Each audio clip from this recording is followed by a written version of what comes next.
ভাই কেমন লাগে পানি ঠান্ডা নেই? কেমন আছেন? ভালো আছি ভাই, আপনি কেমন আছেন? ইন্ডিয়া থেকে বাংলাদেশে ঢুকলাম। আপনি এইমাত্র ইন্ডিয়া থেকে বাংলাদেশে ঢুকছেন? ভাই। কিভাবে? এই যে পানির নিচ দিয়ে ডুবিয়ান দিবা। পানির নিচে কি সীমানা আছে ভাই? জি ভাই এই যে তাকায় দেখেন, এই যে বাংলাদেশ আর ইন্ডিয়ার সীমান্তর জিরো লাইন। হ্যাঁ হ্যাঁ হ্যাঁ হ্যাঁ হ্যাঁ এই যে দেখেন আমি ডুব দিয়ে ইন্ডিয়ায় চলে যাই। হ্যাঁ হ্যাঁ দেখি জানতো জান জান এই যে দেখেন আমি উপর দিয়ে যাবো না, কেন তো বিএসএফ দেখবে। হ্যাঁ, হ্যাঁ, এই জন্য এই যে দেখেন। হ্যাঁ হ্যাঁ দেখছেন ভাই, আপনি এখন ইন্ডিয়াতে আছেন? ইন্ডিয়ায় চলে আসছি। আমার ঠিক আছে ঠিক আছে, ওইখানে তাকান, আপনি ওইখানে তাকান না, চলে আসবেন আবার। ভাই বাংলাদেশের কি অবস্থা? ভালো ভালো ভালো। তাহলে তো বাংলাদেশে আসবো ভাই। ঠিক আছে চলে আসেন চলে আসেন চলে আসেন। এই দেখেন আবার বাংলাদেশ থেকে চলে আসতেছে। ওয়া ওয়া ওয়া ওয়া ওয়া সুপার সুপার চলে আসছি ভাই। অসংখ্য ধন্যবাদ চলে আসার জন্য।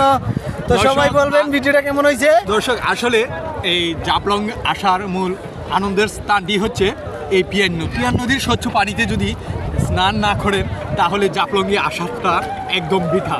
আর এই মুহূর্তে আমি যে জায়গাতে দাঁড়িয়ে ভিডিওটি করেছি এটা হচ্ছে একদম জিরো লাইন, অর্থাৎ আমি যদি এক কাইক পিছনে আসি চলে আসি ইন্ডিয়া, এবং এক কাইক সামনে আসলে আমি বাংলাদেশ। এই বাংলাদেশ এবং ভারতের এই মধ্য জায়গায় থেকে এই ভিডিওটি করছি। আপনাদের ভিডিওটি কেমন লাগলো আমাদেরকে অবশ্যই কমেন্ট করে জানাবেন। ধন্যবাদ সবাইকে। সবাই শেয়ার করে দেবেন। Let's go. আসলে যে পরিমাণ ঠান্ডা, যেন এক হচ্ছে পাথরের পানিটা প্রচণ্ড ঠান্ডা, এর মধ্যে ব্যাপক বাতাস, যার কারণে প্রচুর ঠান্ডা লাগতেছে। তবুও এই পানির মধ্যে সাঁতার কেটেছি।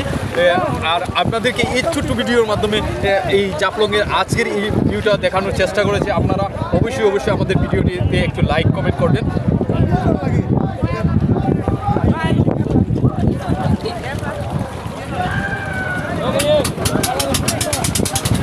এদিকে আসতে হইব, সূর্যের কারণে অন্ধকার। চিটাগাং? আচ্ছা আচ্ছা আচ্ছা, আমি তো এখানে 20-25 বছর ধরে এখান থেকে আসছি। আচ্ছা আচ্ছা। আজকে তো প্রচন্ড ঠান্ডা, কেমন লাগতেছে? ঠান্ডা, প্রচন্ড ঠান্ডা, এখন মানুষ নেই। মানুষ নাই, কারণ আজকে তো ছুটির দিন না। ছুটির দিন, ছুটির দিন হলে মানুষ বেশি হতো। শীতকাল বেশি হবে আগামীতে। বাবুরা তোমাদের কেমন লাগতেছে? হ্যাঁ, ঠান্ডা লাগতেছে না? কষ্ট হচ্ছে না? তারপরেও ভালো লাগতেছে না? ঠান্ডা লাগার পরেও ভালো লাগতেছে।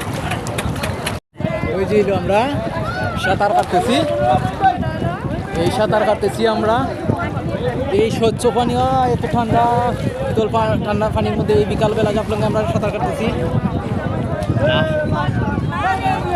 খুবই চমৎকার দৃশ্য। শাহিন ভাই আপনি যাইতে গিয়েছেন? দেখি কেমন লাগে। না তে তো হইল না। ভিডিও নাইও।